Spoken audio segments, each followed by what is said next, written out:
In 1881, the people of a small Arizona town thought they'd finally found salvation. They elected a sheriff who promised to bring order to their blood-soaked streets. A man with cold, pale eyes and a reputation for ending crime wherever he went. Within months, the violence stopped, the criminals disappeared. The town felt safe for the first time in years. But safety came at a price no one could have imagined. Because their sheriff wasn't just enforcing the law, he was deciding who lived and who died. And by the time the truth crawled out of the desert dust, over a dozen bodies had been buried in unmarked graves. A federal warrant had been issued, and the man wearing the badge had vanished without a trace. This is the story of Clayton Harrow, the outlaw sheriff who turned an entire town into his personal killing ground. The year is 1879. The Arizona Territory is a furnace of violence, greed, and desperation. Towns like Tombstone and Tucson are drowning in gunfights, robberies, and murders. But there's another town smaller, quieter, deadlier. Sentinel, Arizona. Population, maybe 300 souls on a good day. It sits along a valuable silver route connecting the mines to the railroads, which means one thing: money. And money in the Old West attracts predators like blood attracts wolves, bandits, drifters, con men, claim jumpers, killers. By 1879, Sentinel is hemorrhaging. The sheriffs have already quit. One was found shot in the back on his way out of town. The town council is desperate. They need someone hard, someone feared, someone willing to do what others won't. Enter Clayton Harrow. He rides into Sentinel on a black horse, dust trailing behind him like a ghost. He's in his mid-30s, lean, with pale blue eyes that never blink and a voice so quiet you have to lean in to hear him. He doesn't say much, doesn't smile, doesn't drink. He just tells the council he lines take the job and he lines clean up the town in 6 months. The council hires him on the spot. No background check, no references. They're too desperate to ask questions, and that desperation will cost them everything. Within 2 weeks of Harrow pinning on the badge, the violence in Sentinel changes. It doesn't stop, it just becomes more efficient. A known horse thief is found hanging from a tree outside town, a crude sign around his neck. Justice. A gang of claim jumpers disappears overnight, their camp abandoned, their belongings scattered. No bodies ever found. A drunk who tried to rob the general store is shot dead in the street by Harrow himself, in broad daylight, in front of witnesses. Clean, cold, final. The townspeople are terrified at first. But then something shifts, crime drops, the saloons are quieter. Families start walking the streets at night again. Harrow becomes a hero. The town council throws him a dinner. The local newspaper runs a headline: Sentinel's Savior. Sheriff Harrow brings order to chaos. Parents tell their children to tip their hats when Harrow walks by. He's untouchable, respected, feared in the best possible way. But a few people start noticing cracks in the story. A storekeeper named Donald Pritch gets into a land dispute with Harrow over a plot near the edge of town. Pritch is loud about it. He threatens to take the case to the territorial governor. 1 week later, Pritch doesn't show up to open his store. His wife reports him missing. Harrow organizes a search party. They find Pritch 3 days later, face down in a dry creek bed, shot once in the back of the head. Harrow says it must have been bandits. Case closed. A drifter named Eugene Mills claims he saw Harrow taking a bribe from a mine owner in exchange for ignoring safety violations. Mills tells everyone in the saloon. 2 nights later, Mills is found dead in a ravine, his neck broken. Harrow says he must have been drunk and fell. No investigation. Then there's Lily Dawson, a young woman who works at the Silver Star Saloon. She catches Harrow's eye. He approaches her one night, makes it clear he's interested. She politely declines. Harrow doesn't take it well. A week later, Lily disappears on her way home from work. Her body is discovered a month later, half buried near the railroad tracks, decomposed beyond recognition. Harrow says it's too late to investigate properly. He blames drifters.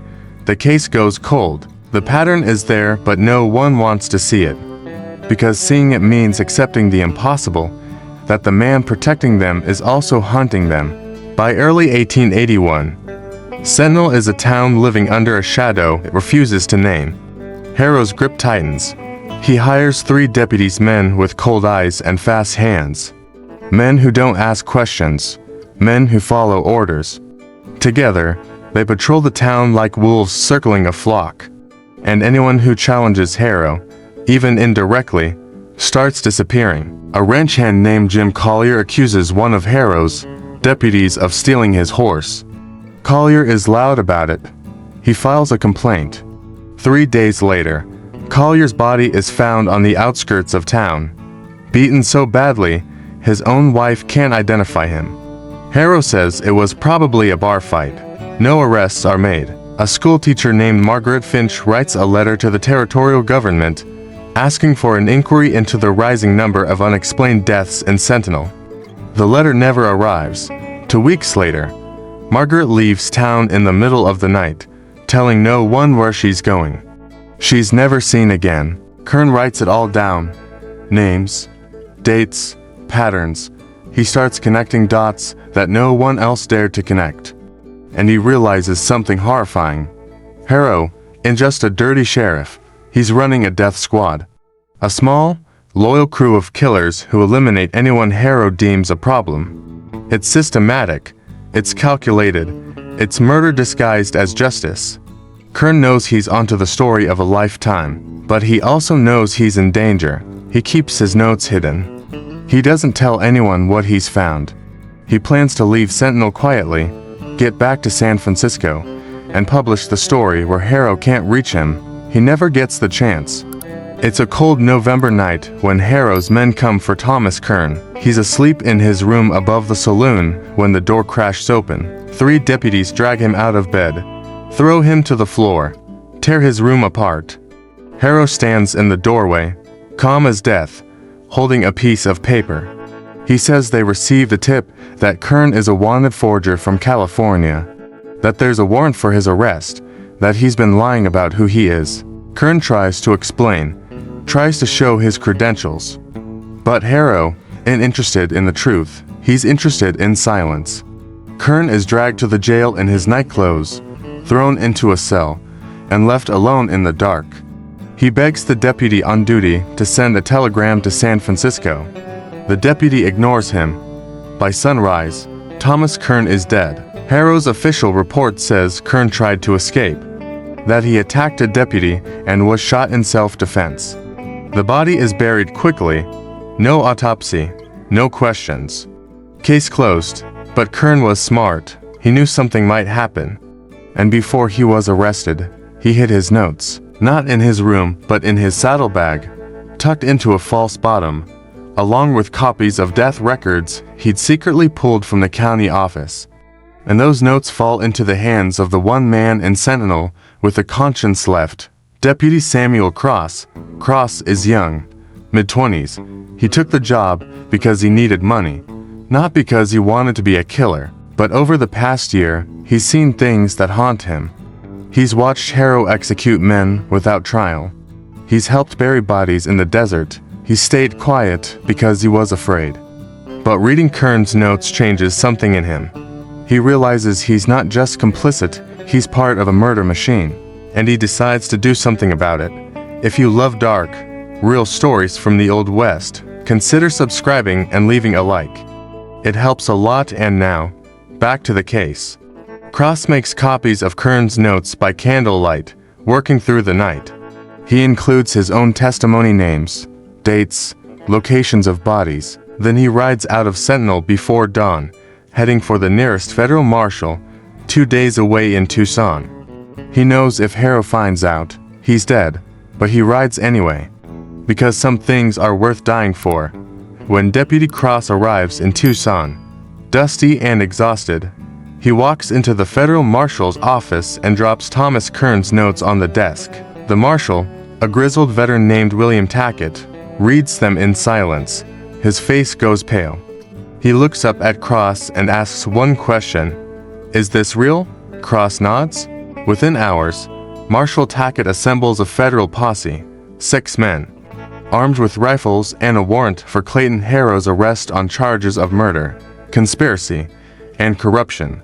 They ride hard for Sentinel, knowing that every minute counts, because if Harrow gets wind of what's coming, he'll disappear and they'll never find him, but they're too late. When the federal posse arrives in Sentinel 3 days later, Harrow is gone, his office is empty, his house abandoned, his horse missing. The deputies he trusted, the ones who helped him kill, claim they don't know where he went.